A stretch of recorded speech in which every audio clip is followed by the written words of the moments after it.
Los Angeles is a pretty flashy place filled with celebrities, sports cars, and mansions around seemingly every corner. It's got a huge land area with a large population of immigrants, so there's pretty much a place for anybody to fit in here. My name's Pearce, and I work on a real estate team in LA, helping people move from all over. And today we're going to look at the top 10 things you need to know before moving to Los Angeles.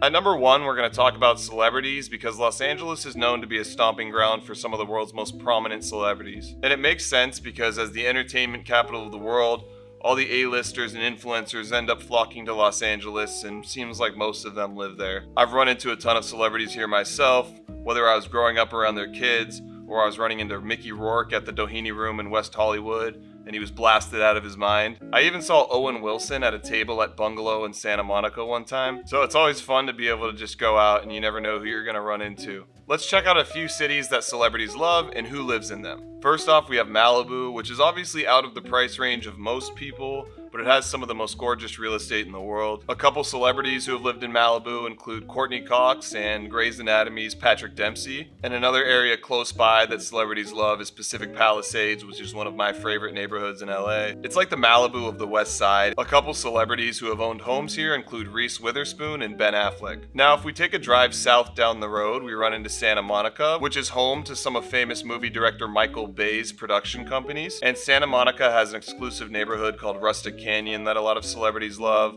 Someone that you may know that lives there is Christian Bale, who you could know as Patrick Bateman or Bruce Wayne. And if you head closer towards the heart of Los Angeles, you'll run into Studio City, which has seen celebrities like George Clooney and Bruno Mars. A few other places celebrities love to live are Sherman Oaks, and then of course the prestigious communities of Beverly Hills and Bel Air. In these areas, you'll find A-listers from Jay-Z and Beyonce to Channing Tatum. Most of these places I just mentioned are on Westside Los Angeles, which brings us to the second thing you need to know before moving to LA, the Westside. The Westside is the most expensive part of Los Angeles, and it includes neighborhoods like Pacific Palisades, Brentwood, Bel Air, and Venice Beach. The average rent for a one-bedroom apartment in Westside LA is about $2,700, and the average price of real estate there is about $1.6 million. Westside LA typically has a little bit of a younger population, and it has a bit more traffic and congestion than other places in LA because there's a pretty high population density in Westside. Westside LA has some of the best weather ever. It's pretty much amazing year-round. And you have everything in Westside from super tiny lots to massive estates to luxury penthouses along Wilshire Boulevard and all those types of things. One of the main reasons that Westside is so expensive is because it's close to the ocean. This brings us to the third thing you need to know before moving to Los Angeles, which is the beaches. Los Angeles is home to some of the best beaches in America that run along Pacific Coast Highway all the way from LAX to Malibu. One of the most popular beaches in Malibu and somewhere I used to go as a kid every summer is Zuma Beach. A lot of people love Zuma. There's great waves there. There's a lot of area for you to go on the sand, and there's many lifeguard towers along the way, so you can say, I'm going to meet my friend at lifeguard tower 11 or something like that.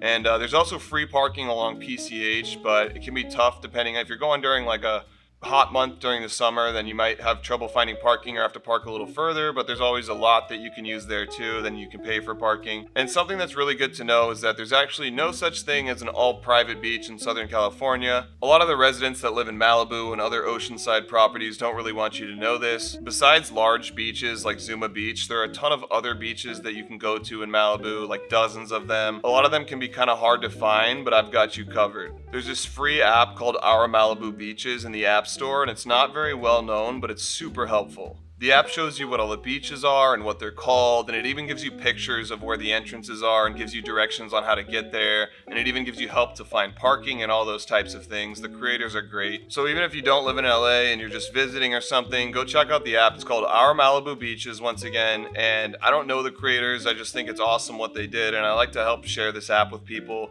because definitely not a lot of people know about it, and it's like super useful. On that note, one group of people that loves to go to the beaches are tourists, which brings us to category number 4, what to know before moving to Los Angeles, tourism. Just to show you how big tourism is in LA, it sees about 50 million visitors per year. One of the most popular spots that tourists like to check out is the Hollywood Walk of Fame, where you can see the stars on Hollywood Boulevard. Locals don't really go here much. It's usually just kind of dirty sidewalks and crowds of people that are pointing their phones everywhere.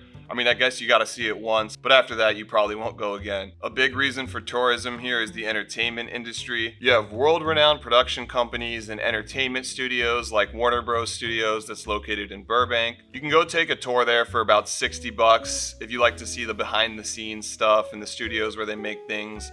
And another place where you can do that is Universal Studios. Personally, I'm a big fan of Universal Studios and Universal City Walk, which are right next to each other. I've been going there since I was a kid. I still go there as an adult. If you're gonna go to Universal Studios, check out the VIP tour. I'm not saying this because I'm like a spokesperson for them or anything, but I've been so many times in my life, and not that long ago I checked out the VIP tour there. It was a few $100 and the guy was calling out for it, you know, right before they were about to start the tour. It was like a last call, so I might have gotten a discount. So try to check that out. Wait for last call, you might get a discount. But yeah, the tour was amazing. They took us through the front of the line of like every ride, and we had a tour guide, and he was super great. I think his name was Oscar, and he showed us all the backlots, and more backlots than you get to see on the tram tour. We got to walk through them. We got to walk through the War of the World scene and all that kind of stuff. And then there was this super nice buffet there towards the end. So I was actually super surprised by the experience. I loved it. I would highly suggest it. You at least have to try it one time. The VIP tour at Universal, it's definitely worth it if you can afford it. And one good tip to know about Universal City Walk is the parking is super expensive there. It's like $30 or more. I don't even know these days.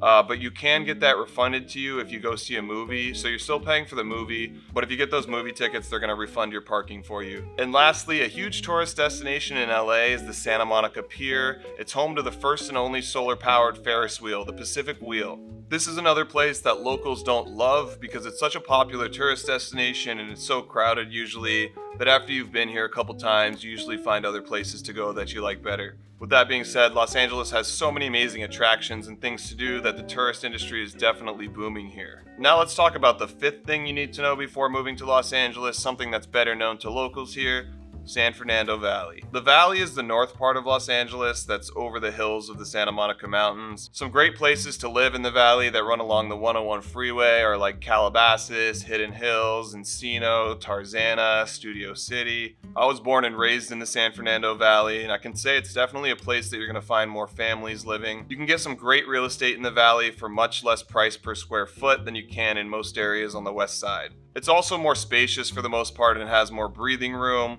so you'll find easier parking and you won't sit in as much traffic when you're driving through the streets. Now moving on to our sixth thing to know before moving to Los Angeles is museums. LA is home to almost 100 different museums, and a lot of them are free, especially if you're a resident. A couple super well-known museums in LA, but also a couple of my favorite are Getty and the Getty Villa. The Getty is located just off the 405 in Brentwood, right across the way from Bel Air. It's absolutely massive and costs over $1 billion and gets over 1 million visitors per year. The Getty has some of the most beautiful gardens and amazing views in Los Angeles, and it's a great place to spend the day with family or to take a date or something like that. It's actually so massive that you have to take a tram from the parking area just to get up there. And the Getty also has a sister museum in Pacific Palisades called the Getty Villa, which is my favorite museum in Los Angeles. Besides paying for parking if you drive there, it's actually free. You just have to book a reservation online, usually probably like 1 day in advance depending on what time of year. I checked today and tomorrow was available, so yeah, it's just gorgeous there, and you have the nice ocean breeze coming in from the Pacific Ocean. You have these beautiful views and you can walk through these gardens, and it's very secluded and quiet while you're there. And I know it receives a pretty good amount of visitors, but I would still consider it sort of a hidden gem. Lastly, I just wanted to give a quick mention to the Natural History Museum near downtown Los Angeles. This museum is extremely popular, but for good reason. It has over 35 million artifacts and species spanning over 4.5 billion years of history. And there are tons of other interesting museums in Los Angeles, like the Holocaust Museum and the Museum of Jurassic Technology, even the Museum of Death in Hollywood. And I still have a bunch of these places I haven't even checked out that I still have to go. On that note, let's look at our seventh thing to know before moving to Los Angeles: downtown LA. A lot of the time, these downtown areas of these major cities are where all the action takes place, and they're kind of the epicenter. Personally, I feel like downtown LA is a little bit different. I actually currently live in downtown LA, and I'll be moving back to the Westside soon, but there are a few pros and cons I can mention. One bad thing about downtown LA is just how dirty it is, and there's definitely a lot of homelessness in the area. I know Manhattan smells terrible, so if you live in New York, you know what I'm talking about, but the smell in downtown LA is not great, to say the least. If you are looking to live in downtown LA, I highly suggest the north end of it because it has a lot cleaner streets and a lot more luxury buildings and things like that. One of the things about downtown that's really cool and separates it from the rest of Los Angeles is the luxury penthouses and lofts that are available. There's a ton of buildings down here with a lot of history that have been built in the 1800s. A lot of these buildings have been redesigned and they just have these beautiful penthouses that you can't find in other places in LA, at least not quite like they are downtown. And there's also all these amazing lofts with high ceilings that are really rare to find in other places in LA.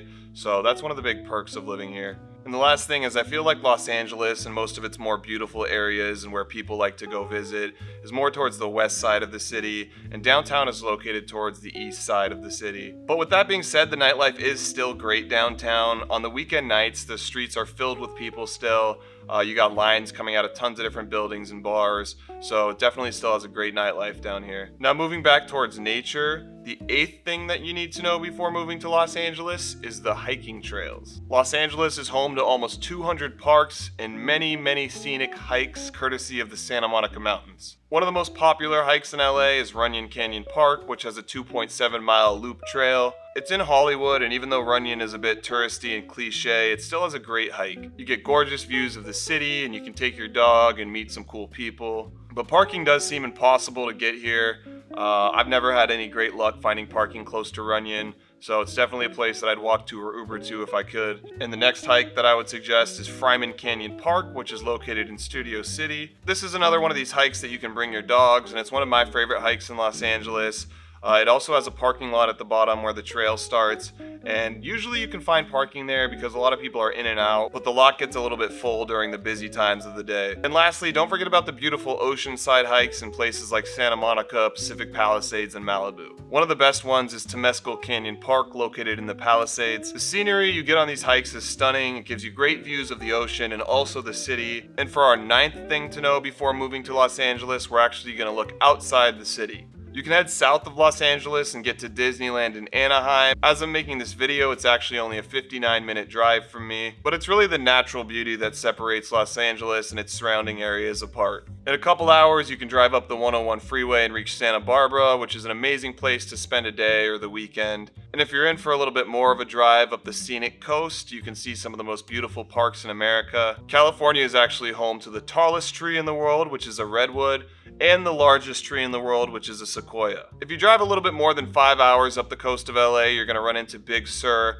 I used to go there all the time as a kid. I think I might have gone for 12 years straight during the summer.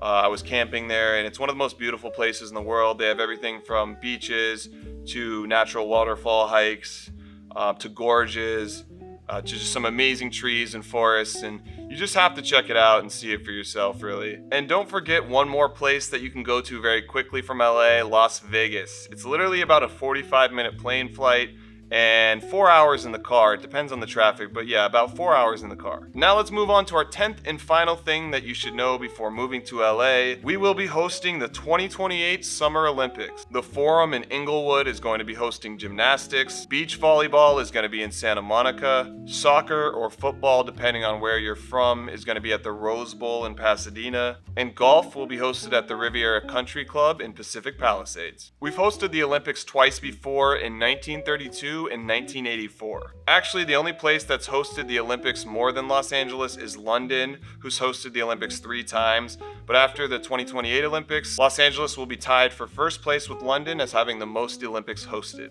I'm personally really excited to see the Olympic Games come to Los Angeles. It's something I never experienced before because the last time Olympic Games were here, I wasn't even born yet. But when you live in a city like this, there's always going to be opportunities, things to do, and just general action going on around you. So I hope you found this video valuable and maybe learned a thing or two about Los Angeles. Once again, my name's Pearce and I work on a real estate team in LA, helping people move from all over. And if you did like this video, make sure to subscribe because I will be releasing weekly videos on what it's like to live in Los Angeles and its different neighborhoods.